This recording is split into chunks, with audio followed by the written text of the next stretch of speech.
La idea de este panel, sin duda, es revisar algunos casos emblemáticos, es decir, acercar a aquellos casos en los que ustedes han tenido ocasión de escuchar tal vez por la prensa, a algunos ya les ha tocado revisarlos más a fondo, ver esa jurisprudencia, cómo se genera, cómo se gesta, y junto con ello, eso va a ser una primera parte, y una segunda parte va a ser revisar con ustedes la visión de los expertos, la visión de este grupo de expertos que nos acompaña respecto de esa jurisprudencia, y poder también analizar y definir cuáles son los desafíos que también tenemos pendientes, cómo lo ven ellos, cuáles son y cómo podemos aportar nuestro granito de arena desde el acceso a la información y de la transparencia para favorecer los temas que vamos a tratar.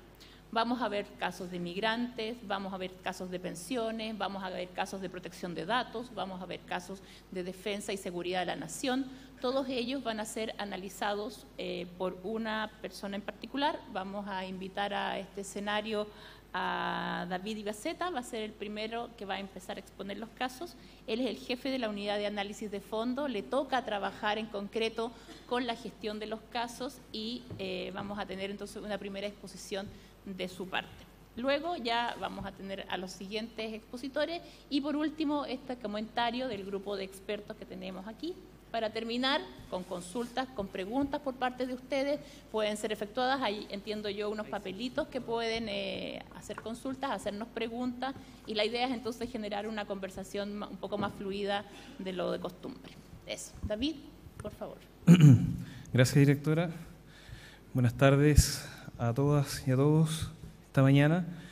Vamos a conversar en primer término sobre algunos casos de un tema que me parece extraordinariamente relevante en atención al actual estado del arte, en un tema que tiene que ver con una cuestión que va mucho más allá de la transparencia.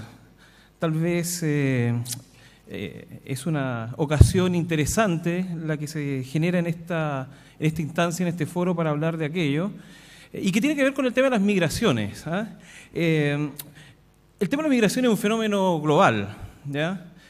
Chile lo está viviendo de manera muy intensa. El censo al cual fuimos objeto hace un par de días atrás busca además dar cuenta de cuál es la magnitud y el alcance del problema migratorio. Pero si uno lo analiza desde la perspectiva global, efectivamente existe una oleada de inmigraciones por diversas razones en todo el mundo. Tenemos el caso de los migrantes que desde África o desde Asia están cruzando el Mediterráneo para llegar a Europa, o migrantes que desde Asia, en condiciones prácticamente subhumanas, están siendo llevadas a otras naciones. Y políticas públicas también de algunos estados y de algunos gobernantes que están poniendo un énfasis extraordinariamente, yo diría, gravoso para los efectos de entender el problema de la inmigración. De hecho, yo pienso que, siguiendo las políticas de algunos de estos gobernantes, Superman podría ser declarado ilegal también. Sería un inmigrante interplanetario que no podría eventualmente estar en la Tierra si existiera, digamos. Pero bien, vamos a algo más concreto que tiene que ver con los casos que nuestro Consejo está revisando de manera permanente. Y nosotros acá nos vamos a concentrar fundamentalmente en dos casos que, si bien es cierto, pueden parecer bastante sencillos desde la estructura de la argumentación jurídica o desde la conceptualización, tienen que ver con cuestiones relevantes de cómo el Estado chileno está preocupándose o despreocupándose de algunas cuestiones relacionadas con el tema de los inmigrantes. En una primera situación, un requerente de información pública solicitó diversa información estadística relacionada con temas de inmigración, particularmente en materia de expulsiones, y sin perjuicio de que el órgano entregó gran parte de la información que tenía que ver con la edad, con el sexo, con el motivo del acto administrativo en virtud del cual la persona fue expulsada, no se dio cuenta del costo en particular que significaba para el Estado chileno el procedimiento de expulsión a un país determinado. y además tampoco se dio cuenta de la existencia de algún otro tipo de costo, algún tipo de gasto que debiera ser objeto de precisión por parte del órgano. Dicho sea de paso, el órgano público en este caso reclamado fue el Ministerio del Interior y Seguridad Pública. Este caso lamentablemente tuvo que ser rechazado por el Consejo para la Transparencia, fundamentalmente porque logró acreditar el órgano que no tenía más información sobre los temas migratorios, no tenía más información sobre los costos que significaba enviar a una persona, dependiendo del país al cual debía ser enviada, valga la redundancia, y por lo tanto el Consejo tuvo que tomar una decisión en pos del rechazo. Como les digo, esto ya afecta la data, los datos, la información relacionada con migraciones, acá desde la perspectiva de la calidad de la información que debe estar disponible al público. Efectivamente, existe un grado de información que es muy usual y muy recurrente, que tiene que ver fundamentalmente con temas de datos personales, con las justificaciones de los actos que dan cuenta de la expulsión, no obstante lo cual será necesario en el futuro que la calidad de los datos sea mejor. Y esto va a ser muy necesario porque si vemos esa gráfica, que por lo menos llega hasta el 2010, en los últimos 50 años se ha triplicado la cantidad de personas objeto de procesos de migración. Y eso evidentemente está pegando mucho en Chile. Basta con ver todos los temas que uno usualmente puede observar en los noticiarios en relación a personas que vienen de Haití o el número de colombianos que existe en Chile y la gran colonia peruana que sigue siendo muy relevante. El otro caso dice relación con una cuestión que más que con la calidad de la información está más bien relacionada con el resguardo de cierta información que puede ser relevante para los efectos de un adecuado tratamiento de la cuestión relacionada con problemas migratorios. Acá se solicitó una copia de una resolución exenta emanada del Departamento de Extranjería. El órgano reclamado fue la Subsecretaría del Interior. Y en términos generales el órgano alegó que esa información no obraba en su poder. De hecho, ellos indicaron en su oportunidad que esto lo habían remitido al Archivo Nacional. Sin embargo, más que dar justificaciones, ellos profundizaron la causal, en este caso, de inexistencia, en el sentido de que habrían buscado, habrían revisado bodegas, habrían revisado archivos y nada de esta información habría sido encontrada. Lo que parece bastante delicado, si uno lo piensa, tratándose de información que es de hace, entre comillas, tan solo 10 años atrás. Y particularmente tratándose de actos administrativos que deben tener una rigurosidad en su depósito, en su numeración, en la forma en la cual debe ser resguardada ese tipo de información.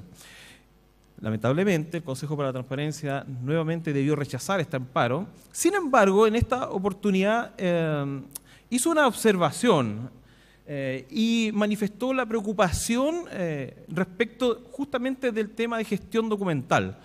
Resulta bastante complejo que antecedentes de 10 años no se encuentren en poder del órgano o no sean fácilmente susceptibles de alcance por parte de los órganos públicos, especialmente pensando en que existen de manera permanente situaciones complejas que tienen que ver no solamente con el tema migratorio, sino que también con temas relacionados como la nacionalidad.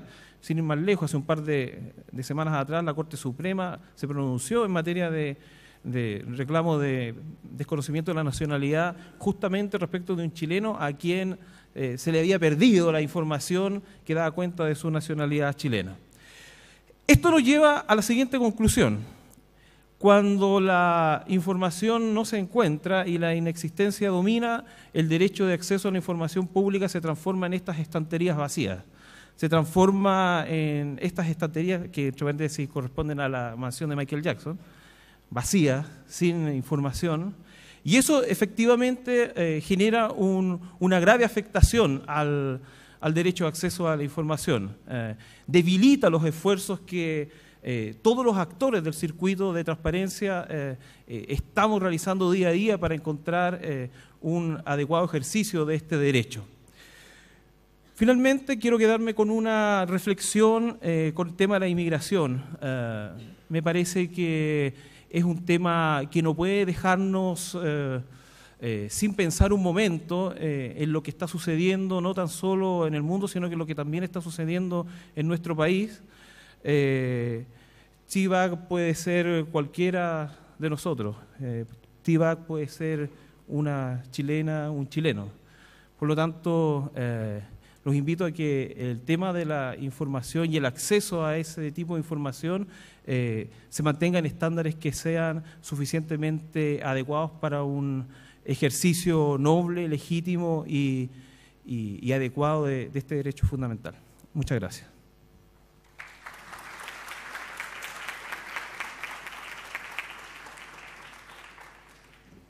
Bueno, ahora continuamos con Felipe Orroigo. Él es abogado de la Unidad de Análisis de Fondo y nos expondrá algunos casos sobre el tema de pensiones. Gracias, Felipe.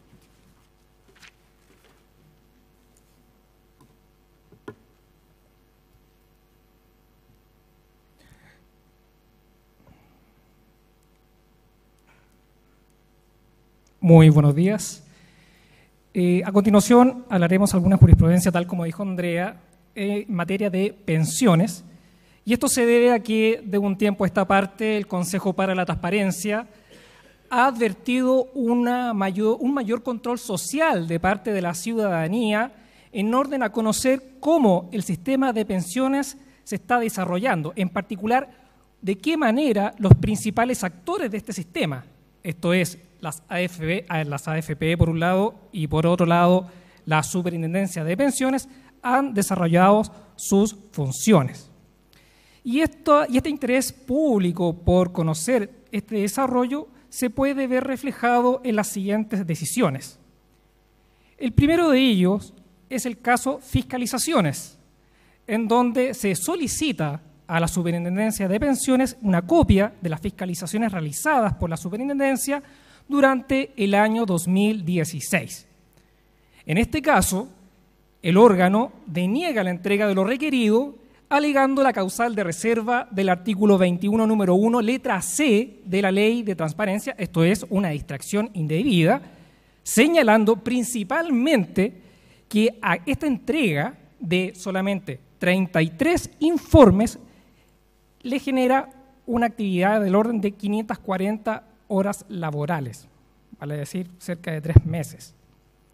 Al respecto, el Consejo para Transparencia, evidentemente, desestima esta causal de reserva invocada, básicamente en lo que ya ha señalado en forma reiterada. Esto es, esta causal se debe explicar pormenorizadamente y se debe fundar, se debe probar en forma fehaciente de cómo este interés público reflejado en la solicitud de información puede afectar el debido funcionamiento del órgano, no bastando para estos efectos meras invocaciones generales tales como las 540 horas, por cuanto en este caso el órgano debió especificar cómo, de qué manera llegó a esta cantidad de tiempo.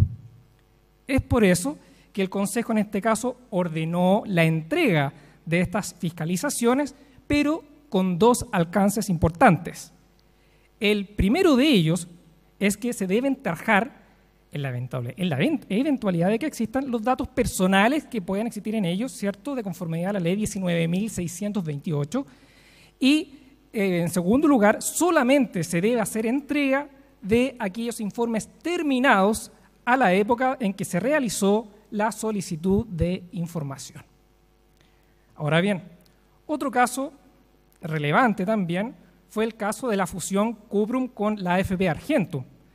Recordemos que en el año 2015 esta fusión generó polémica, entre otras cosas, debido, según trascendidos de la prensa, lo que se buscaba era diferir el pago de impuestos del orden de 80.000 millones de pesos, como también algunos problemas de tipo procedimental que llevó a la Contraloría a invalidar este proceso de fusión. Bueno, en este contexto se le requirió a la Superintendencia de Pensiones el plan de negocios presentado por la AFP Argentum a la superintendencia, ¿cierto?, en el marco de la petición de aprobación de la fusión con la AFP Cuprum.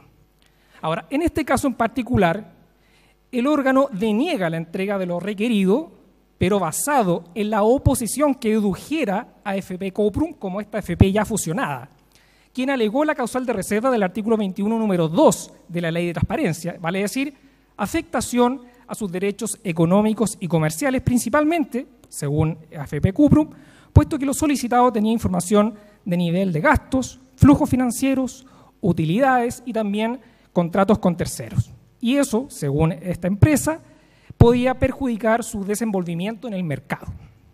Ahora, ¿qué resolvió el Consejo? El Consejo, para estos efectos, distinguió entre el plan de negocios propiamente tal y la información o documentación anexa a este plan de negocio, que eran los contratos que había celebrado la AFP con sus proveedores, que eran más de 300 contratos. Respecto al plan de negocios, el Consejo para la Transparencia desestima la causal de reserva alegada por dos motivos principales. El primero de ellos dice relación con que la información tenía a la vista, puesto a todo esto, el Consejo para la Transparencia, como medida para mejor resolver, ordenó tener a la vista este documento y determinó que ella solamente tenía información general, vale decir, información tales como objetivo de la AFP, descripción general del sistema de pensiones, visión y misión de la AFP, entre otra información general. Y además, haciendo un análisis de la información publicada por la Superintendencia de Pensiones en su página web, se determinó que a esa época ya existía información económica y financiera publicada tales como estados financieros de la AFP, flujos de efectivo, ingresos por comisiones, clases de activos, clases de pasivos, entre otra información. En consecuencia, el Consejo, dada esta naturaleza y grado de información publicada, ordena la entrega de este plan de negocios, advertido de que no es posible afectar los derechos económicos y comerciales de la empresa. Sin embargo, con respecto a los contratos anexos a este plan de negocios, el Consejo también los tuvo analista y analizó uno por uno, los más de 300 contratos, y determinó, de acuerdo a su contenido, que efectivamente estos sí tenían información comercial, tenían know-how, desglose de costos, de pormenorización de las prestaciones, lo cual podía afectar estos derechos, pero no respecto de la AFP, sino de los más de 300 proveedores de esta AFP. Ahora, esta fue la decisión del Consejo. Sin embargo, frente a esta situación, la AFP Cuprum deduce un reclamo de ilegalidad ante la Corte de Apelaciones de Santiago. ¿Y qué dijo la Corte? La Corte rechaza el reclamo de ilegalidad y ratifica el criterio adoptado por el Consejo para la Transparencia por tres motivos principales. El primero de ellos determina que esta información es pública en la medida que constituye un fundamento para un acto administrativo, específicamente un acto de autorización. En segundo lugar, porque la Corte también tuvo a la vista lo pedido, determina y concluye lo mismo que el Consejo. Es información general, por lo tanto no puede afectar derechos económicos y comerciales. Y en tercer lugar, entiende que lo solicitado en definitiva es una información instrumental que solamente tiene por objeto obtener un pronunciamiento de la parte de la autoridad. Eso en cuanto podemos hablar respecto a la jurisprudencia en materia de pensiones para los posteriores comentarios. Muchas gracias.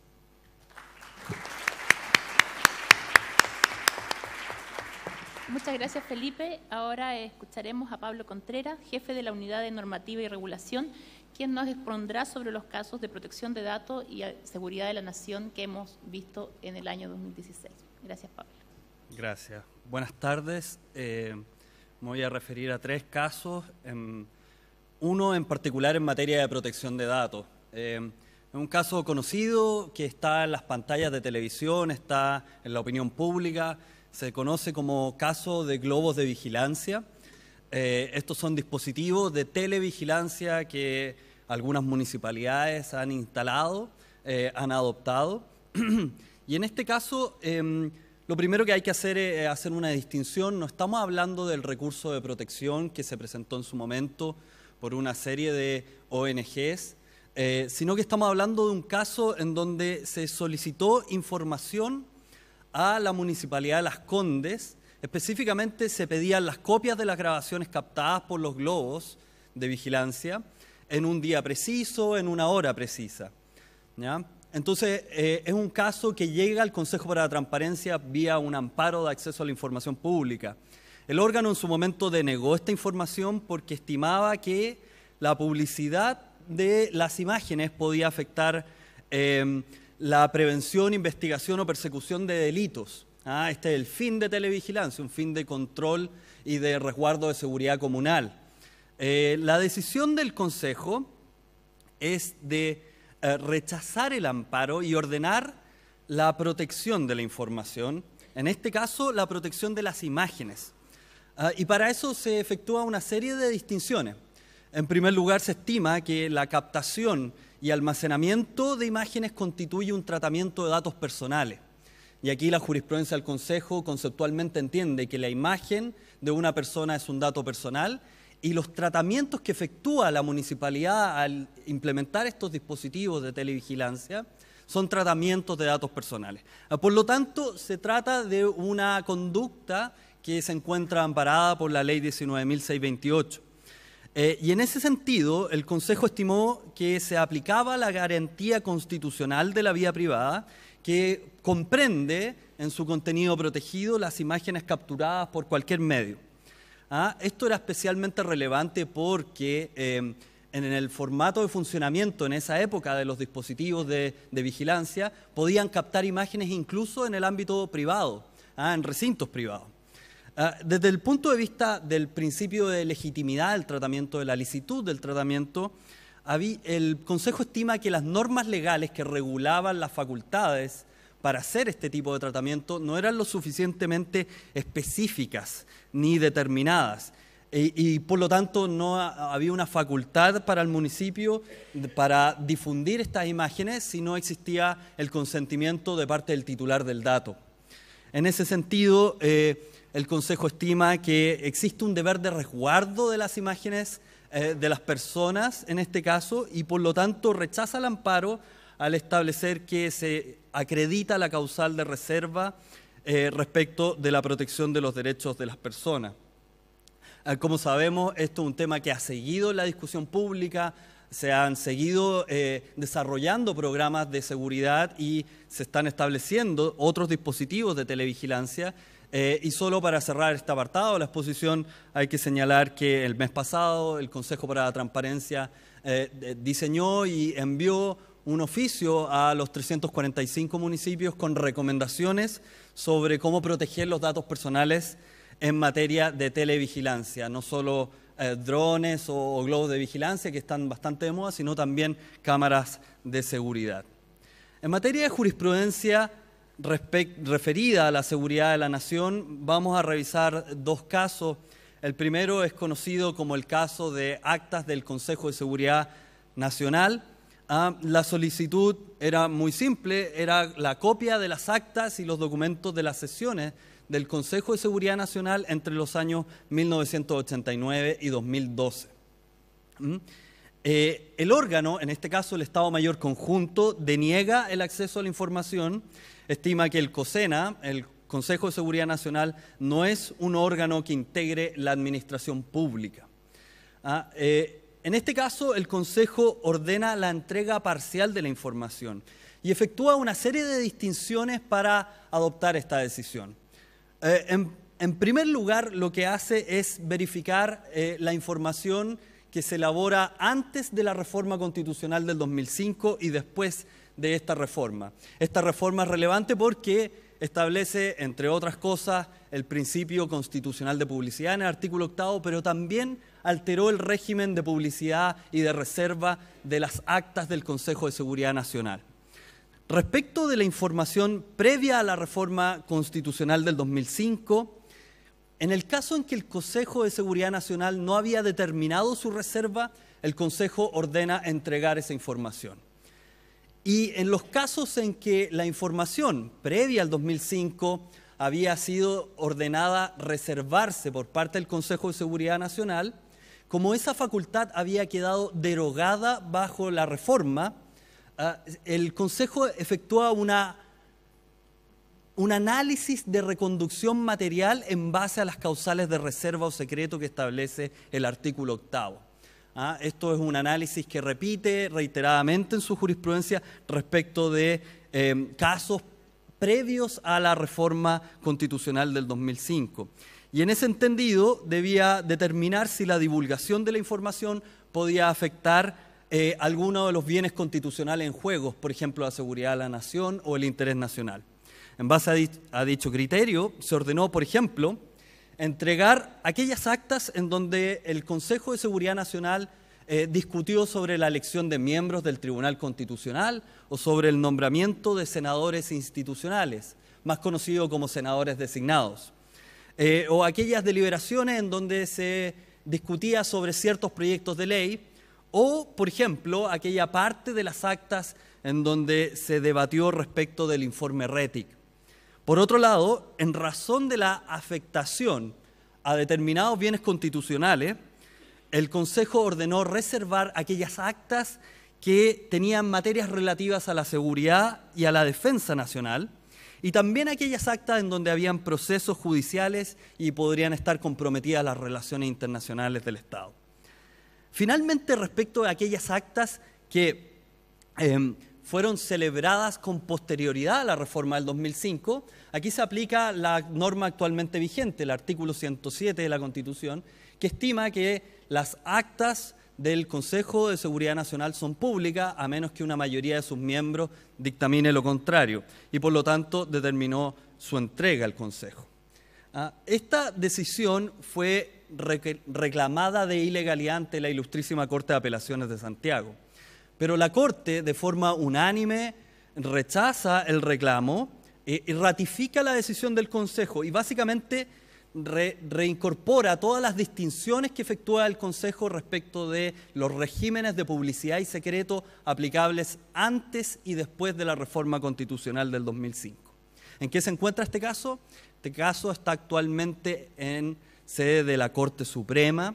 El Estado Mayor Conjunto interpuso un recurso de queja ante esta Corte y este recurso está en estado de relación y se espera la vista de su causa en los próximos días. El otro caso que vamos a revisar, y con esto cerramos esta descripción de materias de seguridad nacional, es el caso conocido como Ley Reservada del Cobre. La solicitud, si bien el Consejo ya había tenido que pronunciarse sobre materias relacionadas con la Ley 13.196, conocida como Reservada del Cobre, en este caso se pidió el texto de la ley en su versión publicada en el Diario Oficial y todas sus modificaciones. ¿Ya? El órgano requerido, en este caso la Subsecretaría para las Fuerzas Armadas, deniega el acceso al texto de la ley, estima que en este caso la ley es reservada y por lo tanto su divulgación afectaría la seguridad de la nación, pero además se aplica la causal del artículo 21, número 5, porque la misma ley decreta su propia reserva. El Consejo ordena hacer entrega del texto de la ley y dispuso solamente la reserva de un inciso del artículo 3 de forma precautoria. El Consejo estimó que era competente para conocer del asunto porque la información obraba en poder de un órgano de la Administración del Estado, en este caso, y lo que debía verificar era si la divulgación de la información, el texto de la ley, el articulado de la ley, podía afectar la seguridad de la nación. Y en este caso, el Consejo empezó a revisar los antecedentes que se disponían en el dominio público. Y entre otros antecedentes está, por ejemplo, el libro de la Defensa Nacional, que transcribía algunos extractos de la Ley Reservada del Cobre e incluso dictámenes de Contraloría que citaban expresamente artículos de la ley. Por lo tanto, no se podía verificar que había una afectación en esos casos, puesto que ya habían sido divulgadas al dominio público. Respecto del resto del articulado, se estimó que su divulgación no dañaba la seguridad de la nación porque esto no tenía relación con el contenido de las operaciones o de las compras de material o pertrechos militares. Y en un dictum de su decisión, el Consejo para la Transparencia estima que la existencia de leyes secretas supone un serio debilitamiento del principio democrático en que se basa nuestra institucionalidad republicana. Con posterioridad, el Congreso se hizo cargo de determinar la publicidad íntegra de la ley reservada al cobre, y el 22 de diciembre del año pasado se publica una ley que ordena la desclasificación de la ley reservada al cobre y sus modificaciones. Y con esto concluye la divulgación completa, íntegra de esta ley. Muchas gracias.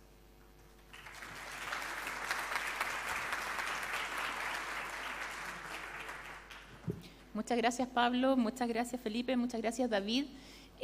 Nos ayudan a ponerles ingredientes a esta conversación, puesto que nos hacen una revisión de algunos casos. Al comienzo de este panel se decían que hemos recibido más de 18.500 amparos y me siento muy orgulloso de decirles que de esos hemos resuelto más de 17.500, casi ya 18.000 amparos. Por tanto, es difícil elegir un caso u otro versus muchos que hemos dejado en el tapete guardados para una próxima conversación, por supuesto. Queremos entonces no utilizar este panel para hablar nosotros, sino que también para escuchar a nuestros expertos invitados. Queremos conversar con Macarena Rodríguez. Ella es directora de la carrera de Derecho de la Universidad Alberto Hurtado, también directora de las clínicas jurídicas y profesora titular de la Clínica de Atención de Inmigrantes.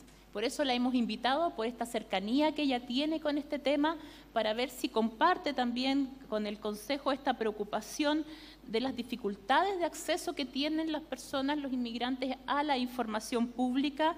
Normalmente ya vimos los casos, son inexistencia la que se alega, pero uno se cuestiona frente a estas situaciones particulares que muchos implican ejercicios de derechos fundamentales. ¿Cómo es posible alegar inexistencia de cara a una persona que, a pesar de que no es ciudadano, es persona y ha venido a vivir a nuestro país y se vincula con el Estado de manera tan directa? Gracias, Macarena. Ahí sí. Hola, buenas tardes a todos y a todas. Gracias por esta invitación del Consejo. Gracias, Andrea, por esa introducción y por la presentación de los casos correspondientes al año 2016.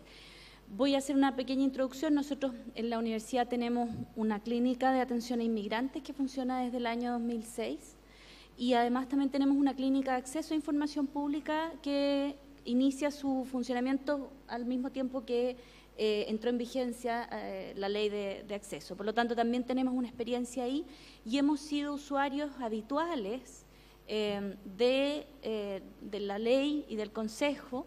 Esperamos que todavía bienvenidos en los amparos, pero hemos sido usuarios, como decía, de la ley y particularmente en materias de migración. Voy a agregar 3 casos más a los que ya se han mencionado, que son casos que hemos llevado desde la clínica, y a partir de eso hacer una reflexión sobre un punto que a mí me parece fundamental y que tiene que ver con la condición de grupo vulnerable que tienen los inmigrantes. Y no porque lo pensemos solamente, sino porque hay un estatuto internacional que así lo reconoce. Los casos a los que me voy a referir son 3. El primero es una solicitud de acceso a información que hicimos el año 2008 probablemente, el año 2009, apenas entró en vigencia la ley, en que le pedimos al gobierno que nos diera copia del anteproyecto de ley de migración que en esos años se estaba discutiendo. Estamos hablando del primer gobierno de la presidenta Bachelet. Y nosotros en el foro de organizaciones que trabajan con inmigrantes habíamos pedido formalmente e informalmente muchas oportunidades poder tener acceso a ese documento, saber cuáles eran los principales contenidos. Ustedes saben, tenemos una ley en materia de migración que data del año 75 y que, para ser honestos, también es una copia de un documento aún anterior, pero que está totalmente desactualizado con la situación que se vive actualmente, con los flujos migratorios que hoy día estamos viviendo, y es totalmente insuficiente.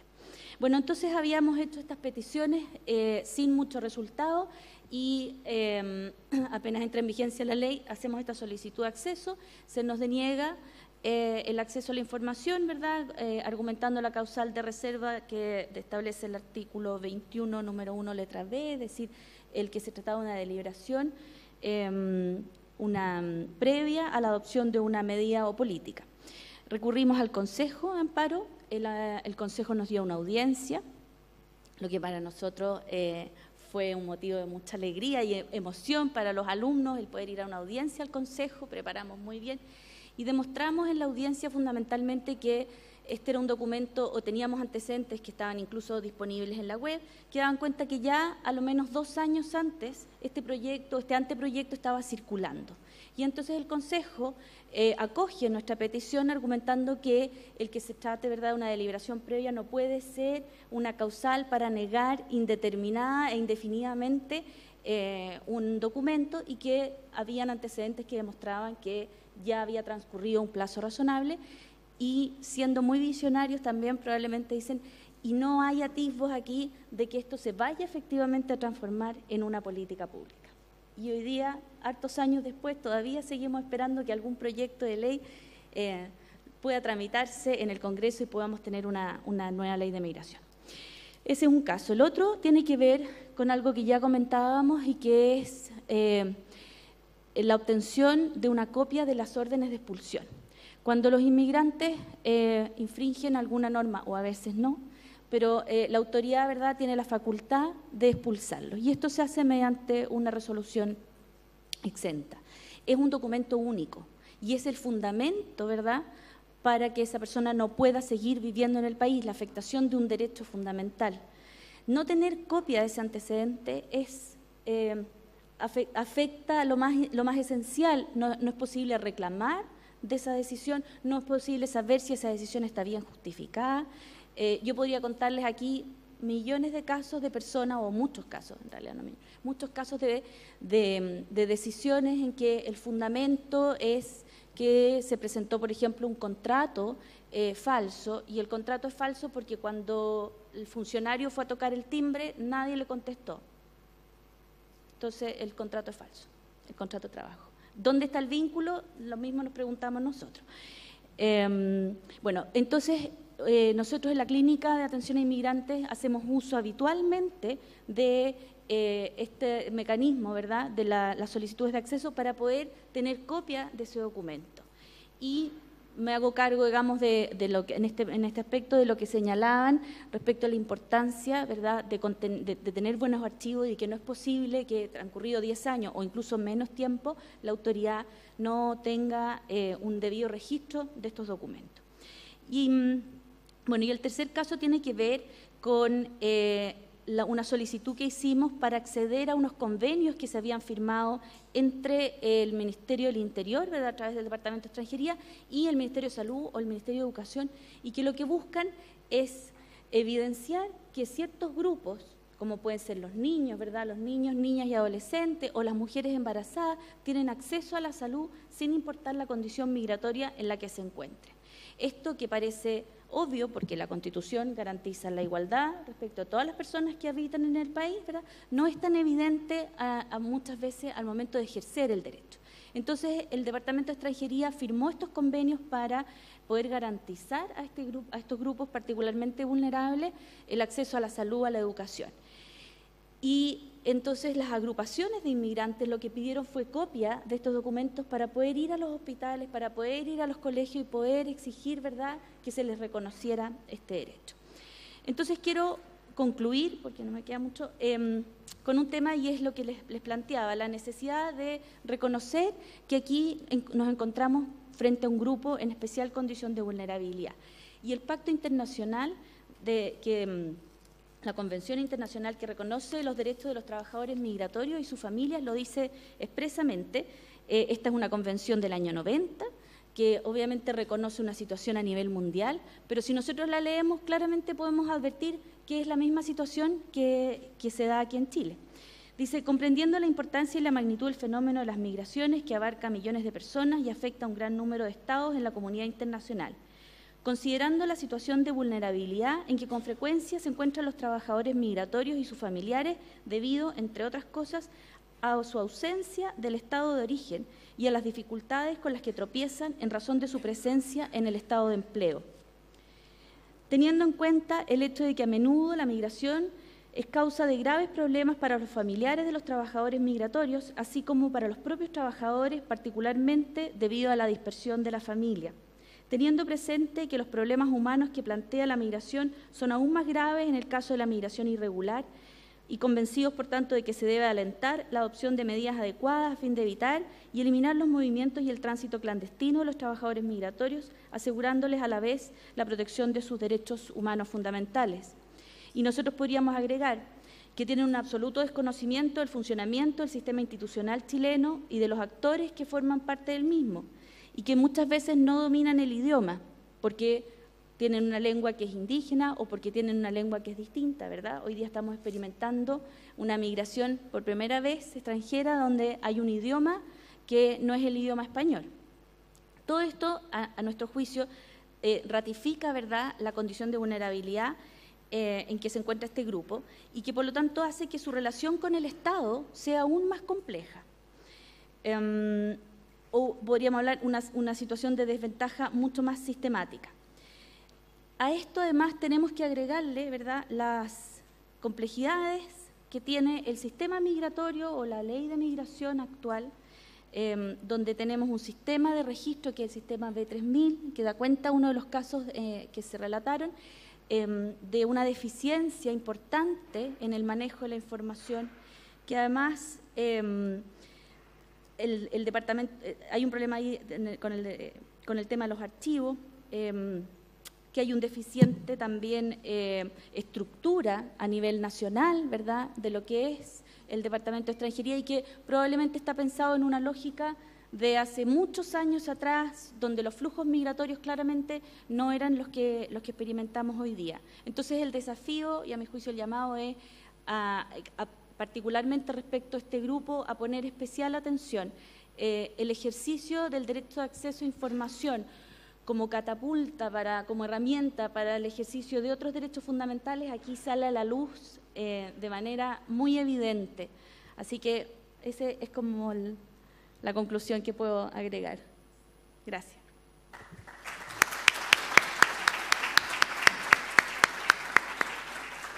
Muchas gracias, Macarena. Es muy inspirador también saber que ella es usuaria junto con sus alumnos de la Ley de Transparencia y que desde el Consejo podemos aportar en ese ejercicio de derechos que parece tan relevante para los inmigrantes.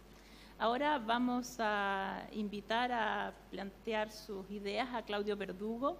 Él es fiscal de la Asociación de AFP, así que le damos las gracias por estar aquí. Esta es una invitación muy sincera para poder escuchar cuál es la visión desde el mundo de las AFP de este interés social que se ha ido despertando en el último tiempo. Hay una mayor preocupación por la información que se genera desde el sistema de pensiones y por tanto hoy en día los ciudadanos están mucho más inquietos, ya lo comentábamos al comienzo.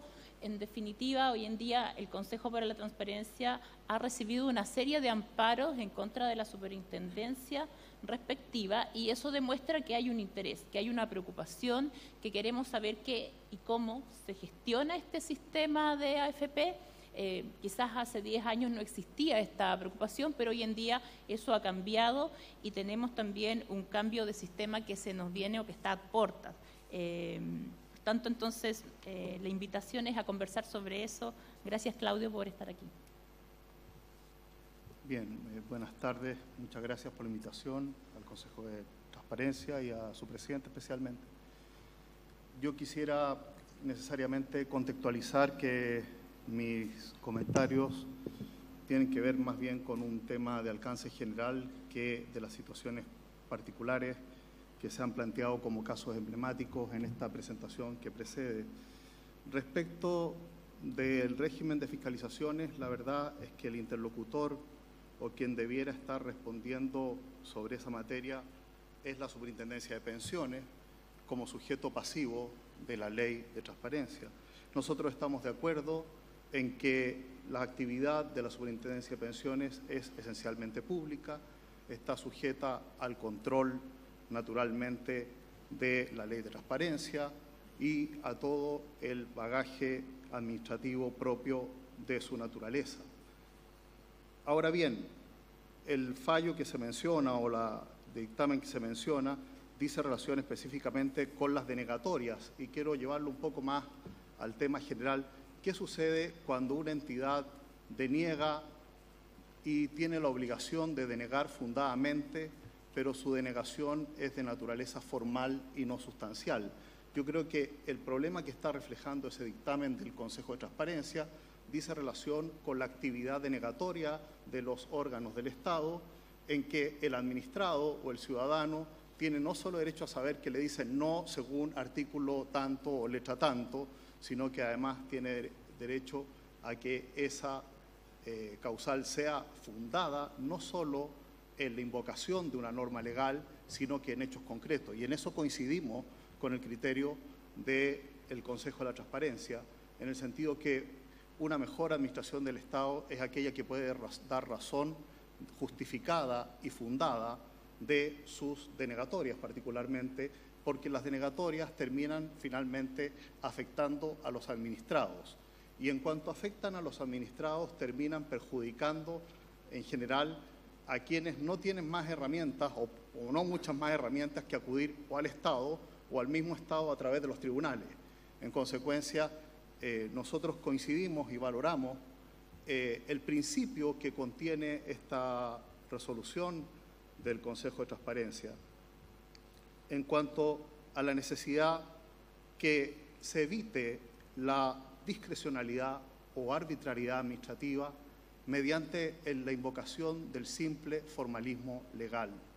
Nosotros creemos que en una sociedad democrática y en una sociedad informada, las autoridades tienen un deber especialísimo de fundar sus resoluciones no solo en una causal legal, y eso creo que es lo valioso y lo que recoge este primer punto.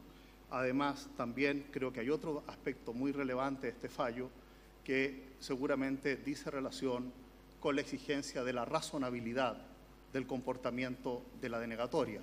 Me refiero a que cuando el fallo señala que, en definitiva, la argumentación de que se extraían numerosos recursos para poder obtener 38 informes y que le iba a tocar prácticamente utilizar toda la superintendencia para ello, parece que la no fundamentación de esto estaba a la par dando cuenta de la falta de razonabilidad de la argumentación.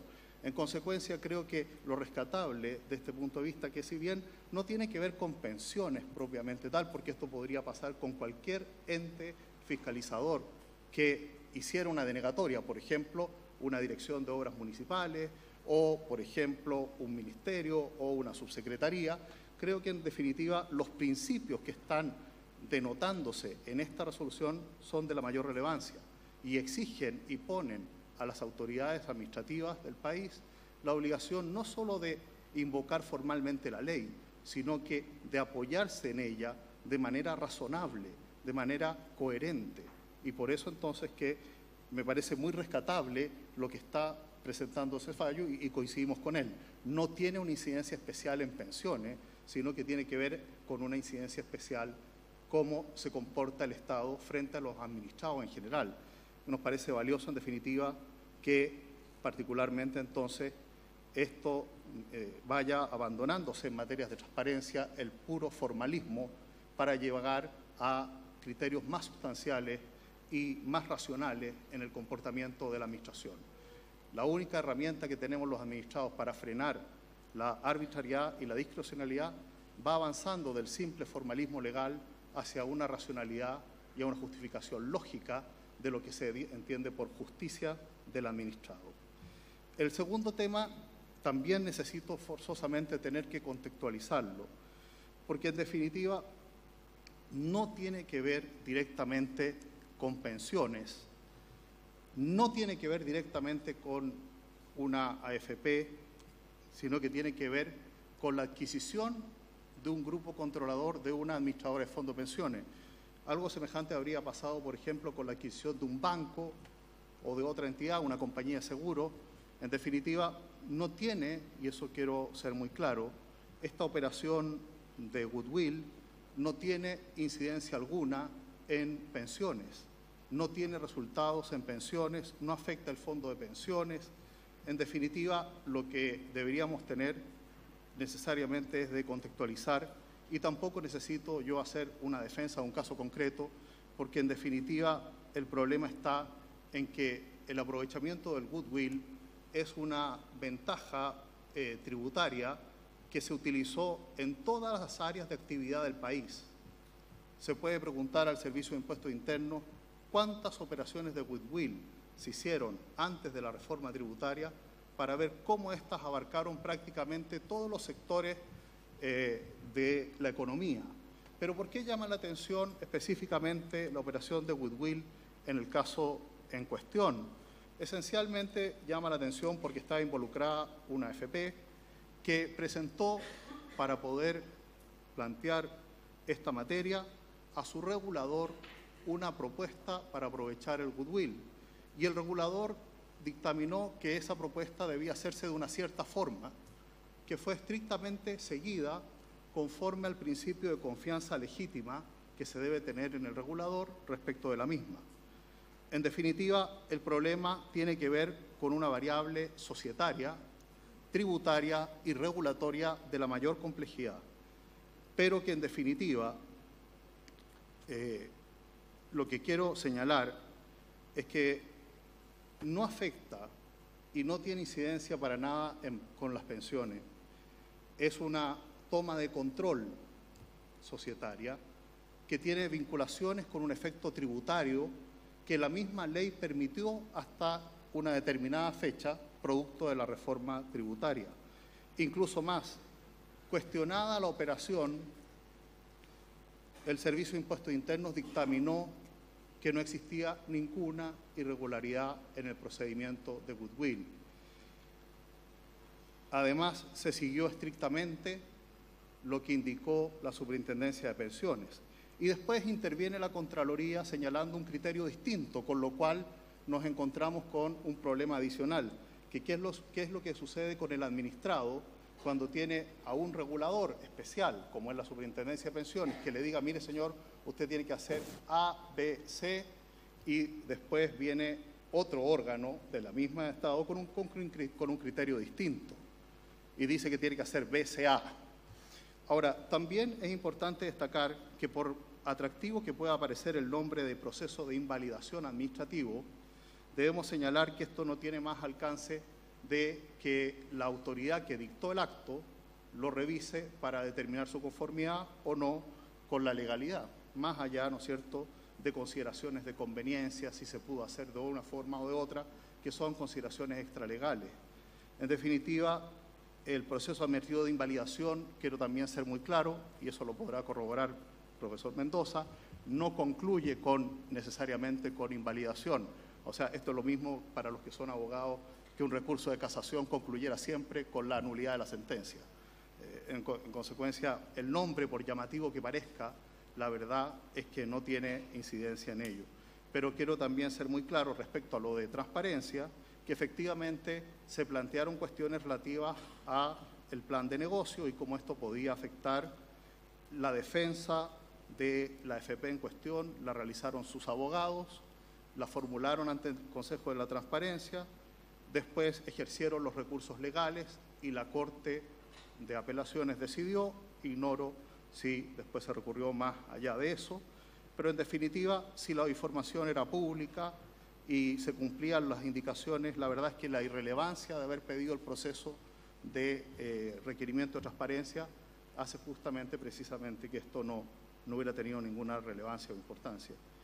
Sé que estoy pasado en un minuto en el tiempo, pero creo que por la gravedad del tema quiero hacer presente que esto no es una defensa respecto a una determinada actuación, sino que solamente llamar a reflexionar qué sucede cuando un administrado, cualquiera que sea, se encuentra con un señor en el Estado que le dice proceda de esta forma y después viene otro señor en el Estado que dice proceda de forma contraria y además eso conculcando los derechos que se adquirieron bajo el estatuto de lo que se pretendió. Hay que tener mucho cuidado con los procesos de invalidación y con los actos de contrario imperio. Los actos de contrario imperio son un cambio de decisión del mismo ente que lo determinó, o incluso se puede generar una controversia entre dos entes que no comparten criterios. El administrado, cualquiera que sea, no tiene muchas más herramientas que acudir a la justicia. Y eso es lo que hizo, en definitiva, la administradora en resguardo de sus derechos, y naturalmente se sometió al dictamen de la justicia, que es lo único que corresponde hacer a cualquier administrado en una sociedad civilizada. Muchas gracias.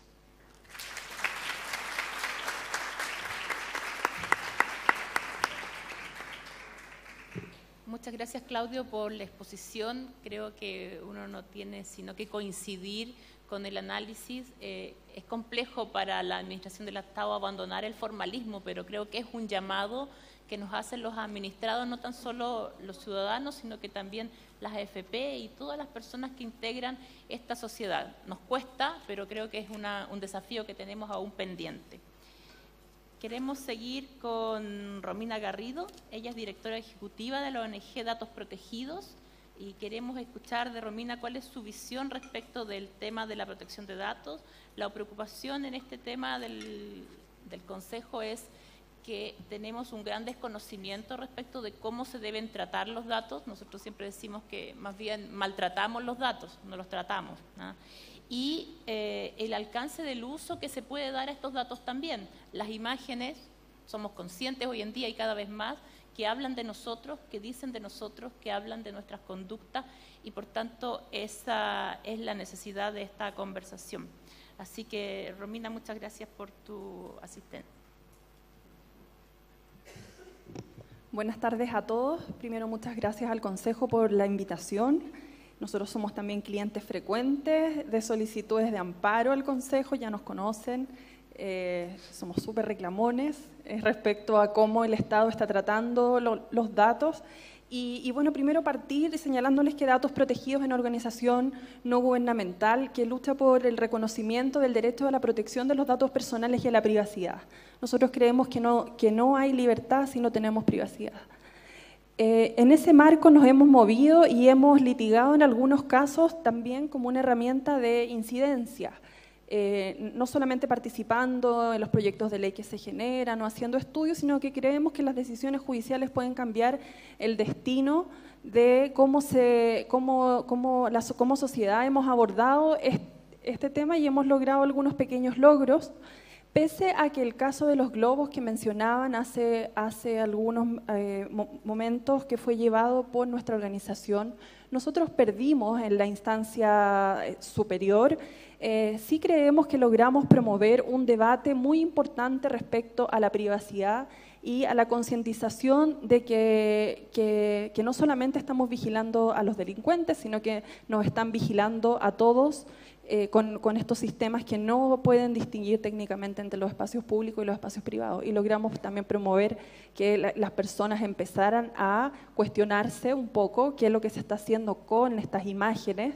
Y finalmente lo que la Corte Suprema hace es fijar condiciones de tratamiento de información personal, que no son ninguna novedad, son las mismas condiciones básicamente que mencionan los instructivos de la Agencia Española de Datos Personales, y que vienen a ser recogidas también ahora por una acertada recomendación sobre el uso de los drones de televigilancia por los municipios, que fue despachada, como mencionaba Andrea, a todos los municipios del país.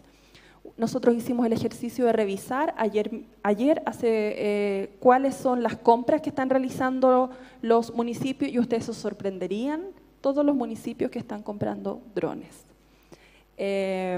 A nosotros nos parece que la sentencia de la Corte Suprema fue peligroso reconocerle a los municipios la facultad en seguridad pública, porque tal como se mencionó en los casos sobre migrantes, específicamente, existe un gran desconocimiento en cómo tratar esa información personal.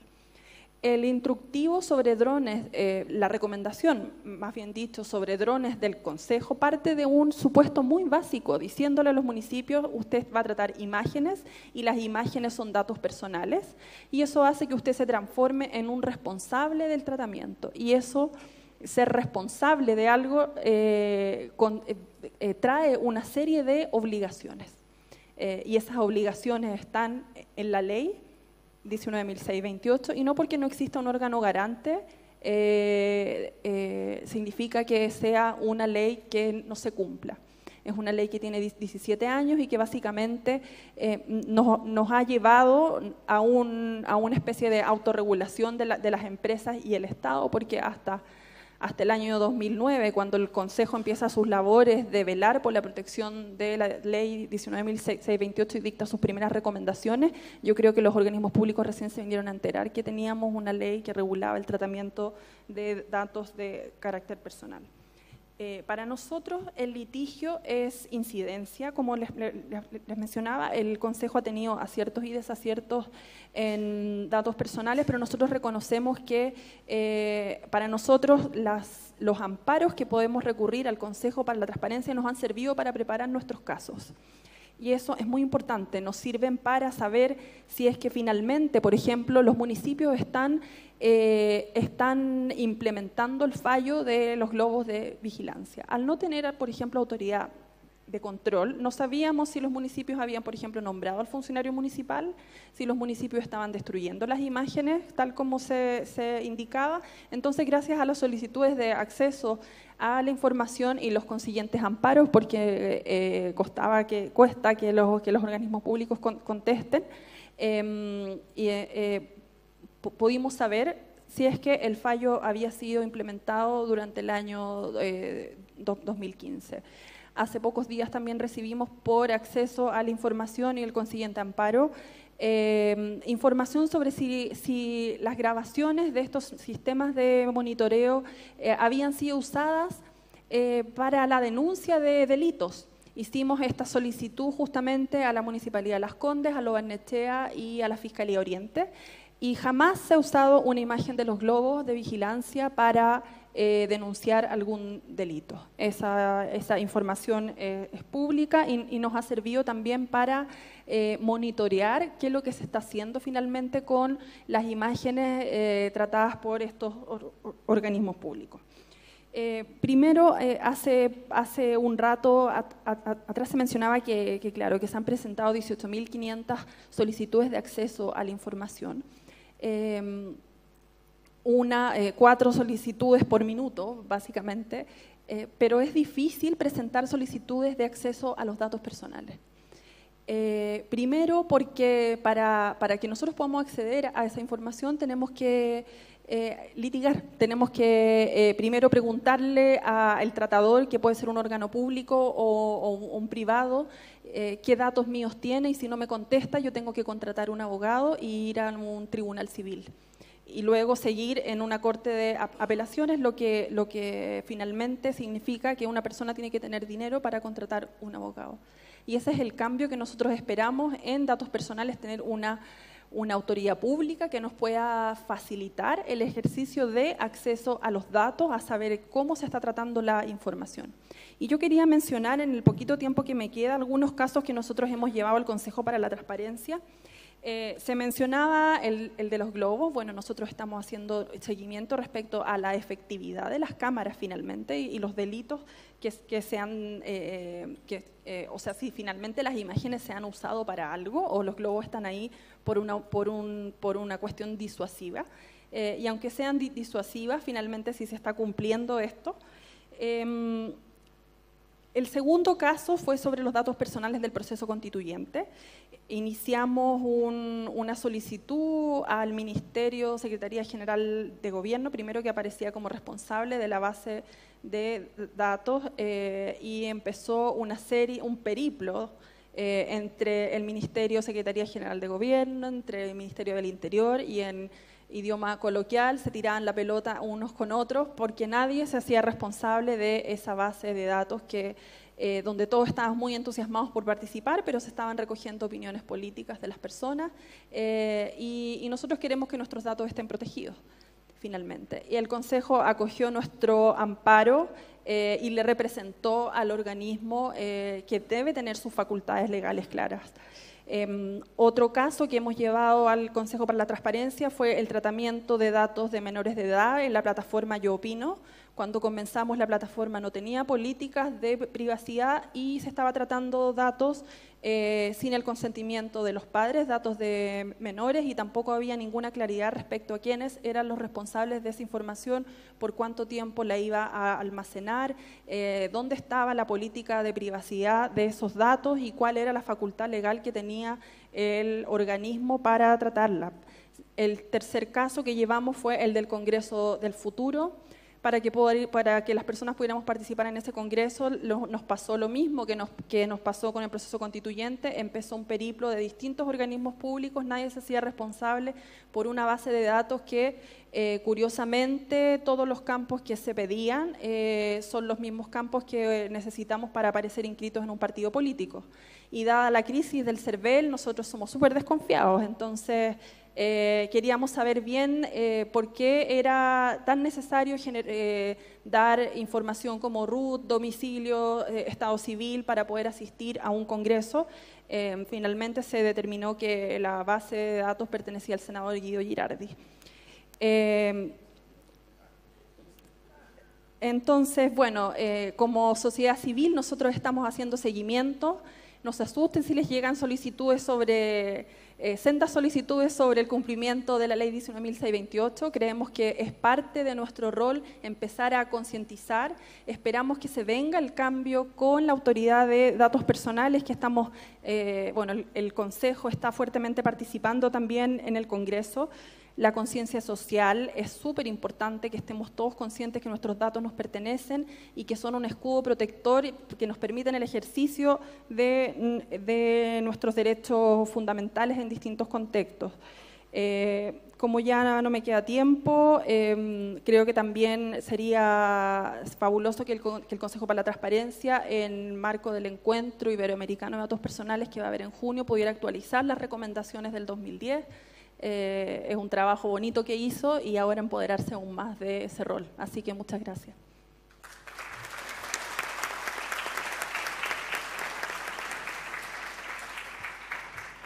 Muchas gracias, Romina. Claramente el tema de la protección de datos es un tema al que estamos al debe como Estado, como órganos, como país en general.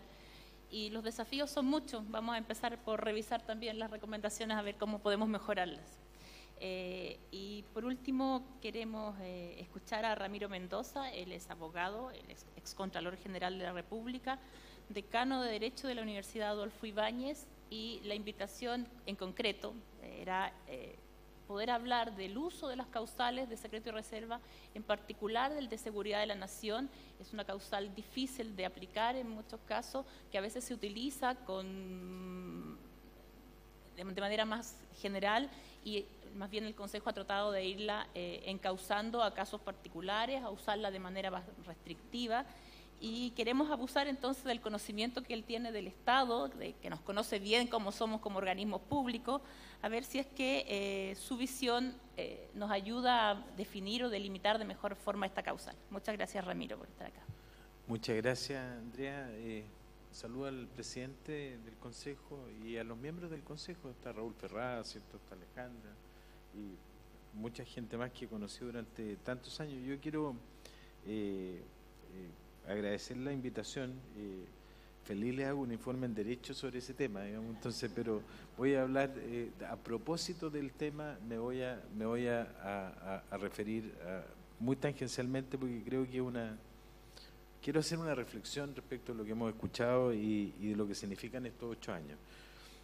Yo creo que nosotros estamos siempre muy insertos, muy inmersos en que las cosas van pasando y no nos damos cuenta en realidad de la vorágine de cosas jurídicas que van pasando.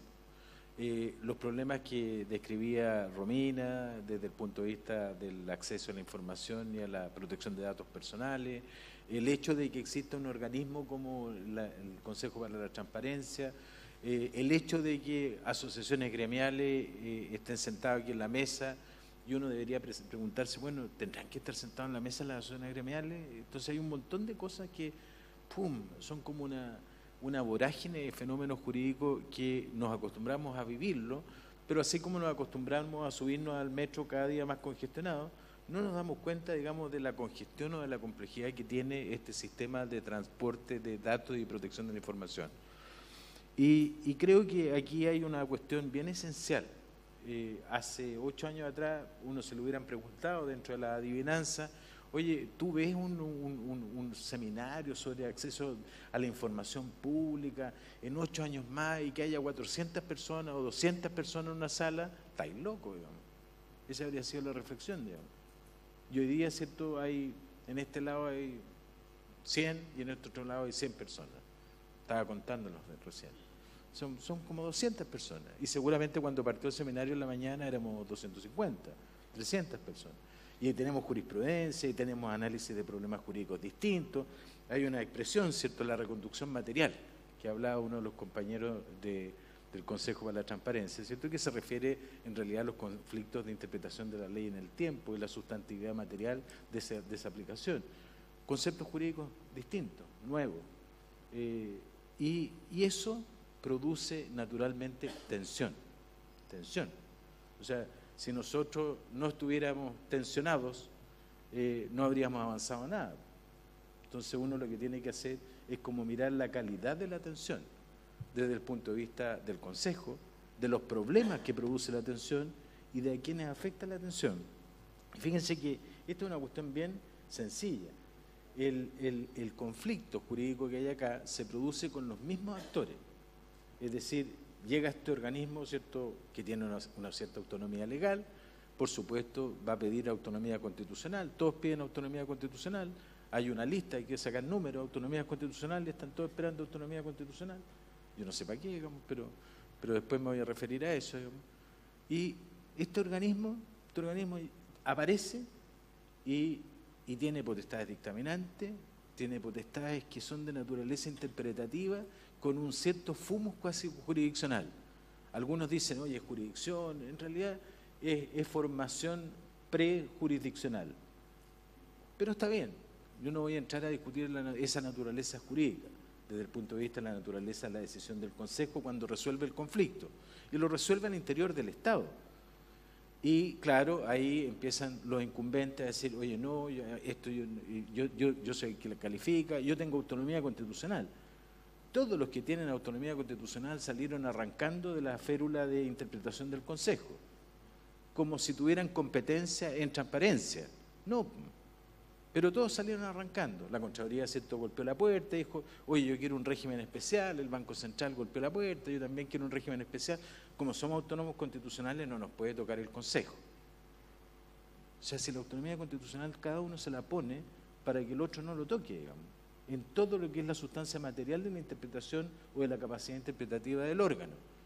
Entonces, bueno, esta cuestión es incumbente. Apareció un nuevo organismo donde acudir para el ciudadano, lo que nos decía Romina, para el ciudadano, el inmigrante, lo que nos decía la profesora de la Universidad Alberto Hurtado, para los abogados, una nueva forma de cobrar honorario.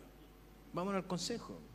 Entonces ahí tiramos el palito en la rueda de la bicicleta, porque, bueno, de ahí del Consejo, vamos al Consejo y de ahí, como la cuestión la discutimos, nos vamos a un reclamo después judicial y nos vamos al Tribunal Constitucional. ¿Sí o no? ¿Les suena o no? ¿Usted cree que lo pueden hacer eso los abogados? No.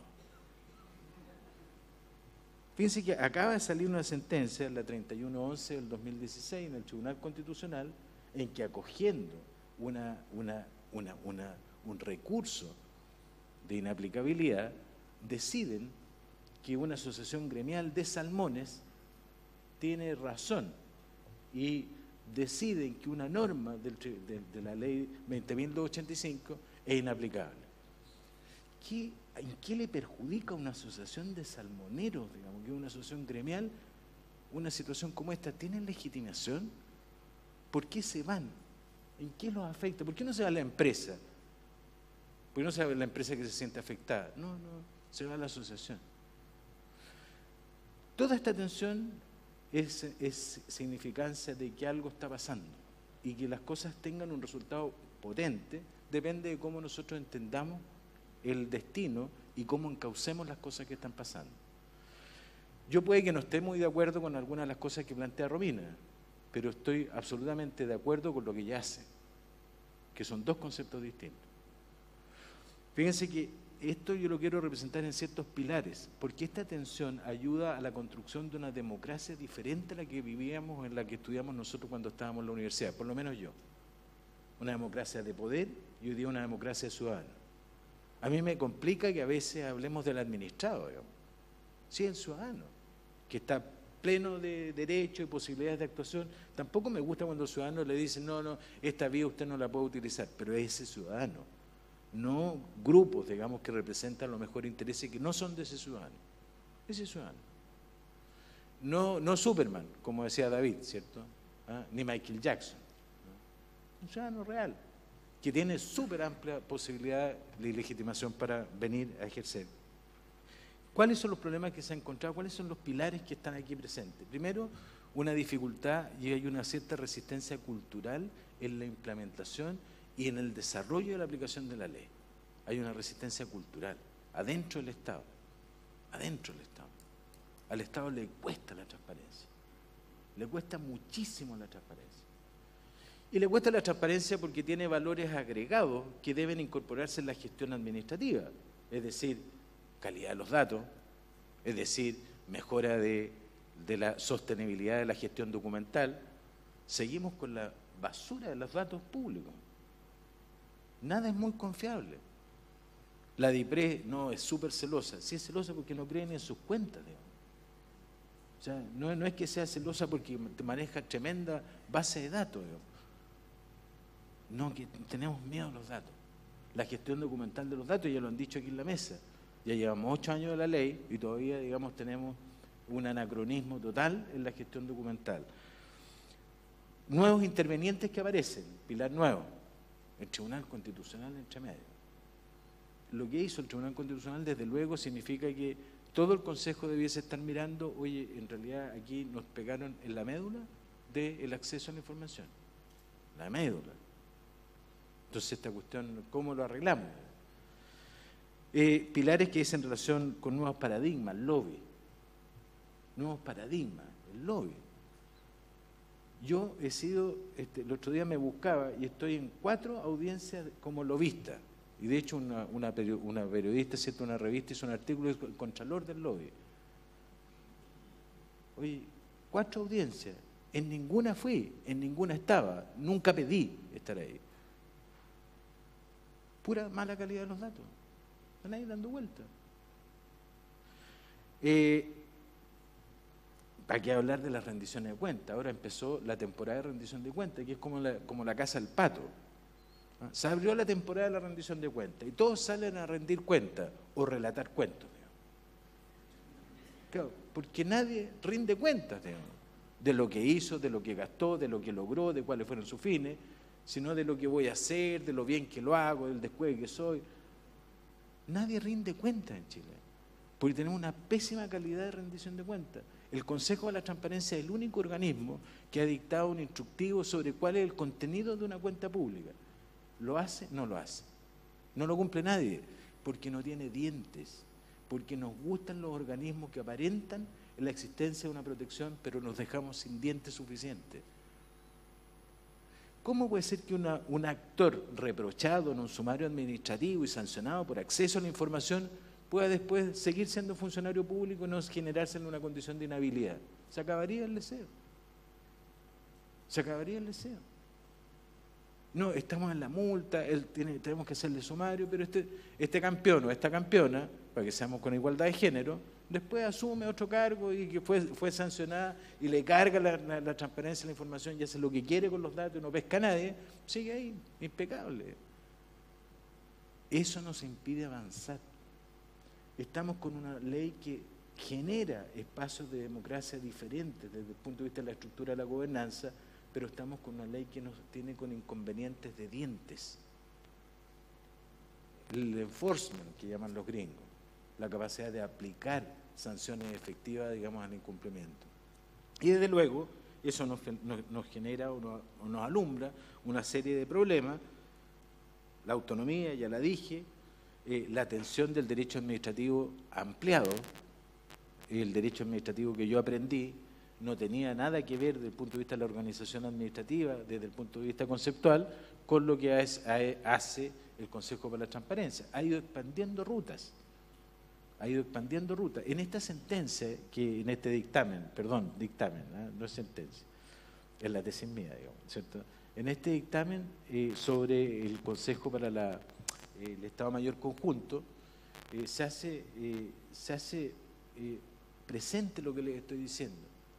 Fíjense que esta cosa, si está dentro, no está dentro, el Consejo de Defensa del Estado va a defender de que el Consejo de Seguridad Nacional no es un organismo estatal. O sea, si no es un organismo estatal, ¿está en el cuerpo angelical? ¿En qué clase de órgano es, digamos? Son funcionarios, son órganos del Estado, están adentro del Estado, se financian con presupuesto público y no son órganos estatales. Más discutible cuando el Consejo de la Transparencia ha expandido, ¿cierto?, a las corporaciones privadas que están integradas por entes estatales la condición de ser sujeto pasivo a la aplicación de la ley. Ahí es más discutible, pero acá no había ninguna posibilidad de discutir. Ven conflictos nuevos, toda una dinámica de interpretación, toda una dinámica de conocimiento que se genera y que constituyen un problema. Quiero referirme muy brevemente, y con esto quiero terminar y les pido disculpas por haberme extendido, a algo que Romina hizo presente y que yo creo que es el gran fantasma de la posición jurídica del Consejo para la Transparencia. La dualidad de organismos intervenientes respecto de la protección de los datos personales al interior de la administración del Estado, en realidad es lo que juega el destino de esta organización. Es decir, si yo voy a reconstruir una agencia nueva, después de todo este periodo de trabajo intenso que tiene el Consejo para la Transparencia, y voy a generar una agencia de protección de los datos personales que articule jurisprudencia que no necesariamente es convergente con la jurisprudencia administrativa que ya se ha establecido, esta cuestión, si era una cosa difícil, se puede transformar en una cueca. Una cueca en serio. Y yo creo que ese es un problema clave de la subsistencia del Consejo para la Transparencia y del ejercicio de potestades sancionatorias inhabilitantes que deben ser incorporadas en sus estatutos jurídicos. Y además, en el peso constructivo de sus instructivos. O sea, ¿cómo va a ser un instructivo sobre rendición de cuentas y no lo pescan, digamos, dicho en términos vulgares, digamos? Ese trabajo interpretativo de ampliación, de consistencia del ordenamiento jurídico para que tenga cierta armonía, termina siendo un trabajo estéril, decepcionante, y que puede que en el mediano y largo plazo se produzca el efecto de bajar a las personas que están en esta sala. Y yo creo que ese sí es un atentado a la calidad de la democracia. Muchas gracias.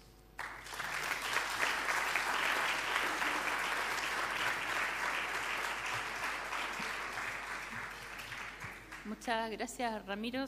Sin duda que desde el Consejo para la Transparencia entendemos que a veces vamos ampliando ese derecho administrativo tradicional que nos correspondió estudiar a muchos de nosotros.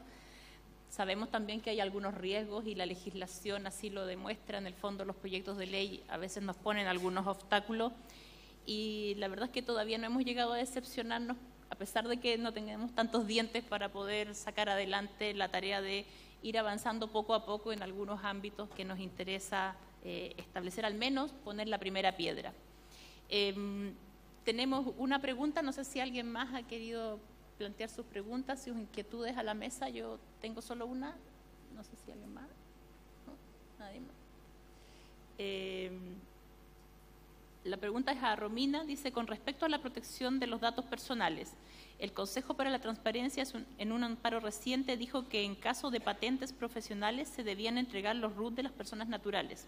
Respecto a ese tema, ¿cuál es el tratamiento que se debiese dar a los RUT de las personas naturales por los órganos del Estado? Romina. Gracias por la pregunta.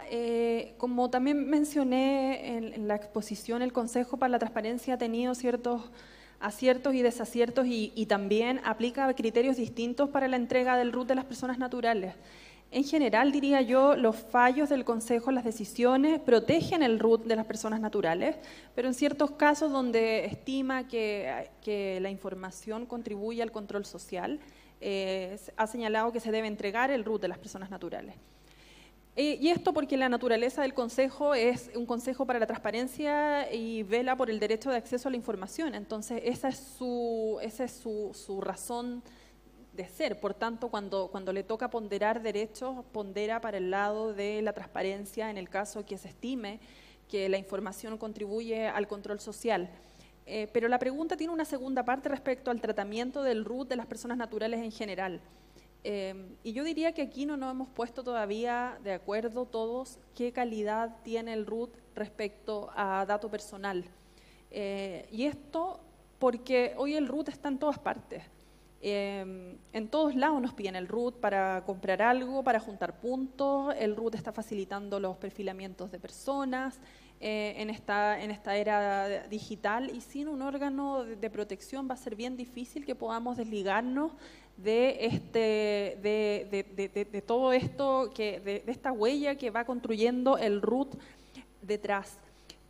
También la entrega de la base de datos del CERVEL hace algunos años por parte de un fallo justamente del Consejo para la Transparencia, ponderando estos derechos, hizo que el RUT también estuviera en bases de datos como el rutificador, y hoy en día lo podemos consultar en internet, etcétera. Entonces es un dato que está a la mano, y sin embargo es un dato personal que debe ser protegido por los organismos públicos cuando se trata de RUT de las personas naturales. Contestando derechamente al tratamiento, el tratamiento debe someterse a las normas de la Ley de Datos Personales. Se trata de un dato que es en principio confidencial, solamente podrían tener acceso las personas autorizadas, y debe tratarse de acuerdo a la finalidad, de acuerdo a la calidad, seguridad, temporalidad y la serie de principios que informan el tratamiento de información, a mi juicio, a pesar de que se contenga hoy en día en las famosas fuentes de acceso público. Muchas gracias. Yo voy a seguir abusando de nuestros panelistas para cerrar, ya que no tenemos más preguntas. Quería hacerle una pregunta a todos y preguntarles cuáles son los desafíos que ven en cada uno de sus temas para el Consejo para la Transparencia, y no tan solo para el Consejo, sino que para la transparencia en general. ¿Ya? ¿Vamos en el mismo orden?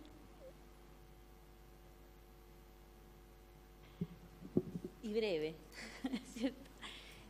Bueno, en el caso particular en el que hoy día expuse, que tiene que ver con los inmigrantes, creo que el desafío está en entender lo que les planteaba, que este es un grupo de particular vulnerabilidad, que tenemos la normativa para amparar esa postura, y desde mi punto de vista muy personal, yo se los he planteado y lo hemos conversado anteriormente, pero creo que el llevar el derecho de acceso a información, más allá, entendiéndolo como un derecho fundamental, pero como una garantía, ¿cierto?, para el ejercicio de otros derechos, lo que les mencionaba, creo que constituye una posibilidad importante para el trabajo del Consejo.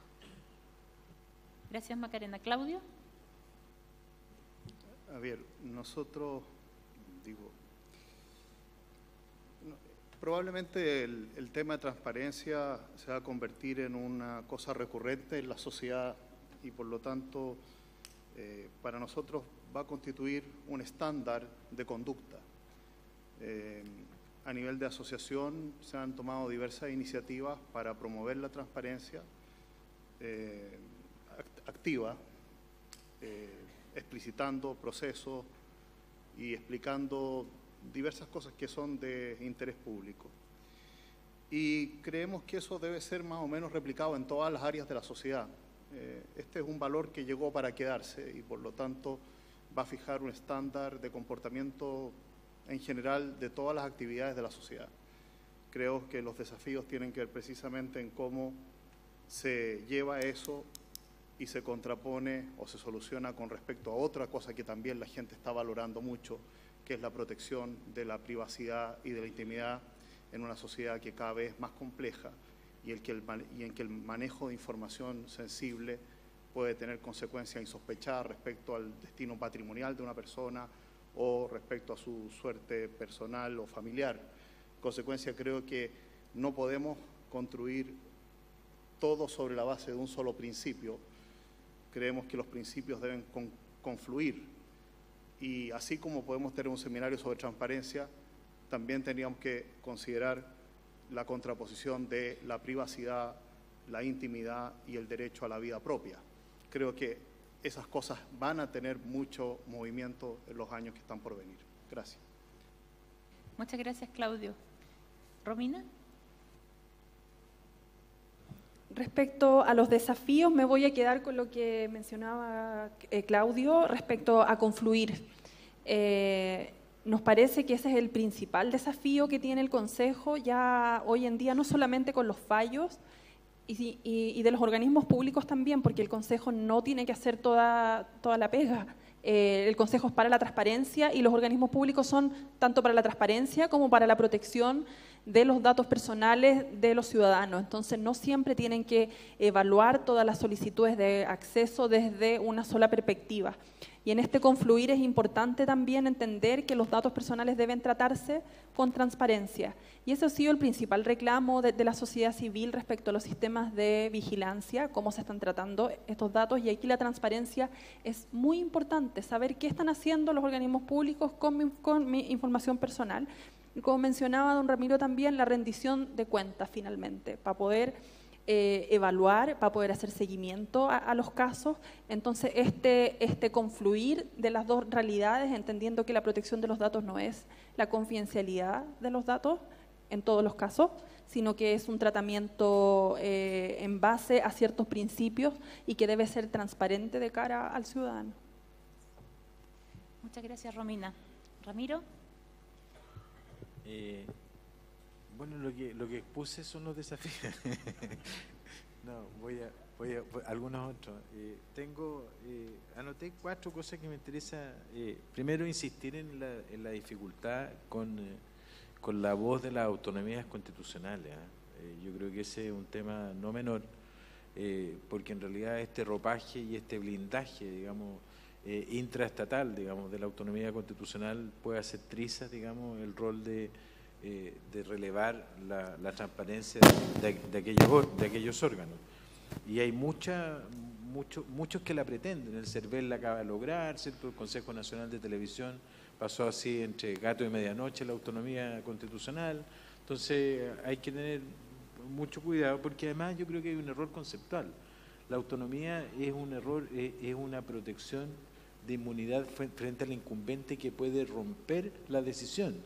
Y ese es el presidente de la República. Uno es autónomo frente al presidente de la República, pero uno debe cumplir el resto del ordenamiento jurídico como órgano estatal le corresponde. En consecuencia, yo creo que si la competencia material de un órgano como el Consejo de la Transparencia dice relación con el vigilar la transparencia de los órganos estatales, debe ser de todos los órganos estatales. Debe ser la transparencia del juez, debe ser la transparencia de la Contraloría, debe ser la transparencia del Parlamento, etcétera. Yo creo que ahí hay un problema que hay que.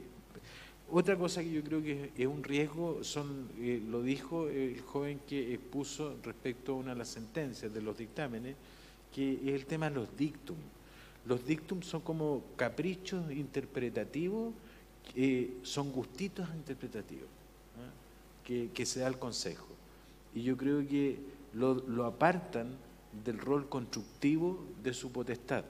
Es decir, cuando el Consejo dice la pasada, se está anotando, ¿cierto?, la calidad de la democracia, que se ve atentada con las leyes de reserva, que son un dato, es así. Me parece que no le corresponde al Consejo decirlo, ¿no? O sea, no está dentro de su función, no es un argumento sostenible ni sustantivo respecto a su competencia. Hay otro dictum, ¿cierto?, que lo dice al pasar así, en relación al acta del año 2012 del Consejo de Seguridad Nacional, dice, y esa acta no existe, y le reprocha al Consejo de Seguridad Nacional, y no está bien de que no hagan las actas. ¿Y qué te importa?, le diría yo al Consejo. ¿Qué te importa que no hagan las actas? ¿Te corresponde decirlo o no? O sea, yo creo que es una expansión que grava la consideración de su potestad. Eso es lo que les quiero decir. Eso. Lo otro, coincido completamente con el tema de la protección de los datos personales. Ese es un tema que se viene. Además, es una protección de algo que yo estaba buscando ahora, mi root, ¿cierto?, en la web, y uno pone su nombre entero y aparece el root, digamos. Entonces, después estamos todos escandalizados porque alguien da el root, digamos. Hay una cuestión de repente hay bienes públicos que uno cree que son bienes personales. Bueno, pero esa es la discusión. Habrá que darla, habrá que zanjarla. Me parece súper interesante. Lo otro que quiero poner encima de la mesa es que están todos convencidos de que la calidad de la democracia es costo cero. Es decir, es gratis. Entonces, no hay mucho presupuesto del Consejo de la Transparencia. Cuando un órgano estatal quiere arreglar su gestión documental, eso es afilado en diprete, digamos. Y quiero arreglarlo, yo quiero tener mejores sistemas, quiero escanear, no hay. Para eso no hay, digamos. Y de verdad, la democracia transparente tiene costos distintos. En consecuencia, yo creo que esa pequeñez en el tratamiento de este mayor valor, que significa el valor agregado que genera el Consejo, es una cosa que nos va a hacer daño. Y por último, que esto sea cierto, porque si no habremos estado en la mejor de las construcciones del gato pardo. Entonces, hacemos como que cambiamos, robustecemos los pilares de la democracia, tenemos un nuevo Estado, pero en realidad es como para que cambiemos, digamos, pero para que todo siga igual. Y ese gatopardismo es lo que de verdad creo que el ciudadano medio no tiene ninguna intención de aceptar, digamos. Y de verdad es lo que la gente tiene, es lo que se representa muchas veces la molestia del ciudadano medio. Así que esos serían los desafíos. Muchas gracias. Bueno.